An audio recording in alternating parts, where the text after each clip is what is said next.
এখন বাজে 4:30 আর আমি এখন এই জঙ্গলের মধ্যে দিয়ে যাচ্ছি প্র্যাকটিস করতে। তোমরা তো জানো আজকে ভোট কাউন্টিংয়ের দিন, তাই চারিদিকে এই পতাকা। আমাদের দিকে টিএমসি জয়লাভ করেছে, আর তোমাদের দিকে কোন দল কমেন্টে জানিও। একটু যেতে না যেতেই দেখি এখানে তো একদম পতাকার গাছ। আমার অবশ্য এই রাজনীতিটা পছন্দ নয়, তোমার কেমন লাগে জানিও। তারপর আমি চলে আসলাম ব্রিজের ওপরে। এই জায়গাটা আমার অত্যন্ত প্রিয়, আমি রোজ আগে আসতাম আর এখানে কিছু সময় কাটিয়ে যেতাম। এখন সেইভাবে আর এখানে আসা হয় না।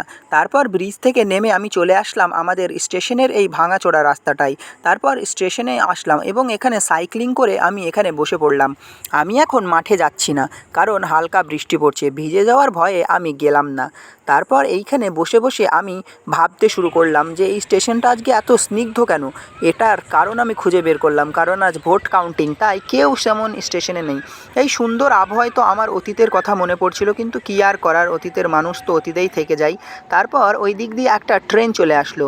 এটা হচ্ছে মালগাড়ি, যার বগি তো আমি গুনে গুনে শেষ করতে পারছিলাম না। এটাই সাধারণত স্কুলের মিড ডে মিল আর রেশনের খাবার যাচ্ছিল।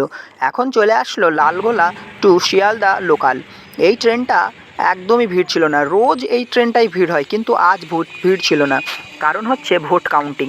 এটা এসে আমার সামনে দাঁড়ায়, আমার যাবার ইচ্ছা হচ্ছিল, মনে হচ্ছিল একটু বেথুয়া থেকে ঘুরে আসি, কিন্তু আমার যাওয়ার কোনো উপায় ছিল না, তাই আমি গেলাম না বলে ট্রেনটা আমার সামনে থেকে চলে গেল। ট্রেনটা অনেক দূরে চলে গেল, যেটা আমি আর ধরতে পারলাম না। তারপর আমি এই এমআই হসপিটালে চলে আসলাম। এটাকে আমি মুম্বাই ইন্ডিয়ান হসপিটাল বলি।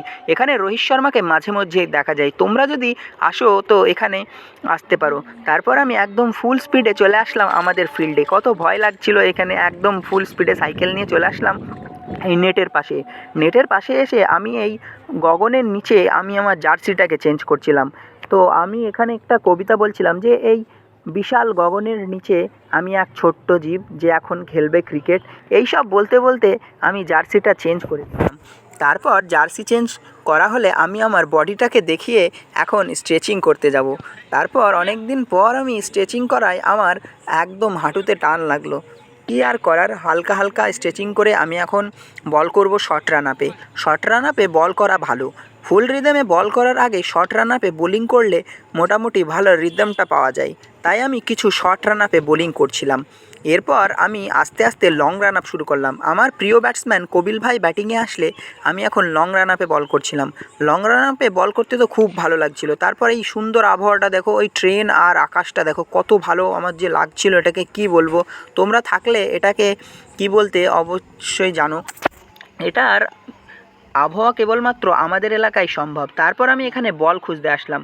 বলটা খুঁজে পাওয়ার পর এই দেখো স্টেডিয়ামের ভিউ, একদম ফুটবল খেলা চলছে চারিদিকে। তারপর আমি এখান থেকে তোমাদের দেখানোর চেষ্টা করছিলাম, এই দেখো কত সুন্দর আবহাওয়া আমাদের এলাকায় হয়ে থাকে। ওই তাল গাছ দেখো, আর ওখানে আবহাওয়াটা দেখো, মনে হচ্ছে আকাশে আগুন জ্বলছে। এই আগুনের মধ্যে অনেক কথা লুকিয়ে থাকে যা আকাশ আমাদের বলতে চায়। তারপর আমি আস্তে আস্তে আবারও চলে আসলাম এখানে। এবার এসে আমি আবার বোলিং করতে শুরু করলাম। বোলিং করা হলে এখন আমি ব্যাটিং করব। ব্যাটিং করার আগে দেখি এই সুন্দর আবহাওয়াটা, যেটা দেখতে তো খুবই ভালো লাগছিল। তোমার কেমন লাগলো কমেন্টে জানিও। তারপর আমি ব্যাটিং গেলাম। আমার ব্যাটিং করতে তো ভয় লাগছিল, কারণ আমার কাছে এলগার্ড ছিল না। আমি আজকে টোটাল 7বার নেটে আউট হয়েছি, যেটা তো আমাকে অবাক করছিল, কারণ আমি এরকমভাবে কোনোদিনই আউট হইনি। আজ প্রথমবার আমি 7বার নেটে আউট হচ্ছি, যেটা আমাকে অনেকটাই ভোগান্তিতে ফেলেছিল। আমি এটা ইমপ্রুভ করার চেষ্টা করছি। তোমরা কমেন্টে জানিও আমার ব্যাটিংয়ের কোন জায়গাটাই ভুল হচ্ছে। আমি রোজই খোঁজার চেষ্টা করছি, কিন্তু পাচ্ছি না। তারপর আমি বন্ধুর সঙ্গে ম্যাচ লাগালাম, আর ওকে 18 বলে 50-এর টার্গেট দিয়ে আমি 12 রানে ম্যাচটা জিতে এখন বোলিং আর করব না। তাই আমি শুয়ে পড়লাম আকাশের নিচে আর ভাবতে লাগলাম আজকে আমি কি ব্যাটিং করলাম। এইসব ভাবতে ভাবতে আমি খেলা দেখছিলাম, আর খেলা শেষ করে আমি এখন স্টেশনে আমাদের প্ল্যাটফর্ম দিয়ে সাইক্লিং করে বাড়ি যাচ্ছি। আবারও সেই রাস্তা দেখো, আমাকে এখন রেড সিগন্যাল দিয়ে আটকানোর চেষ্টা করছে, কিন্তু আমাকে আটকাতে না পারে আবার গেট। তারপর কি আর করবে, আমি তো নিচ দিয়ে চলে আসলাম। এই দেখো আবারও ব্রিজ। এই সন্ধ্যাবেলায় আমি আগে রোজ আসতাম, এখন আর আসি না। তারপর কি দেখো আবারও গেট পড়েছে আমাকে আটকানোর জন্য। তাই আমিও ভাবলাম একটু থেমেই যাই যখন বারবার আটকাচ্ছে। তো তোমাদের ভিডিওটা কেমন লাগলো কমেন্টে জানিও। ভিডিওটা ভালো লাগলে একটা লাইক করো আর সাবস্ক্রাইব করতে ভুলো না।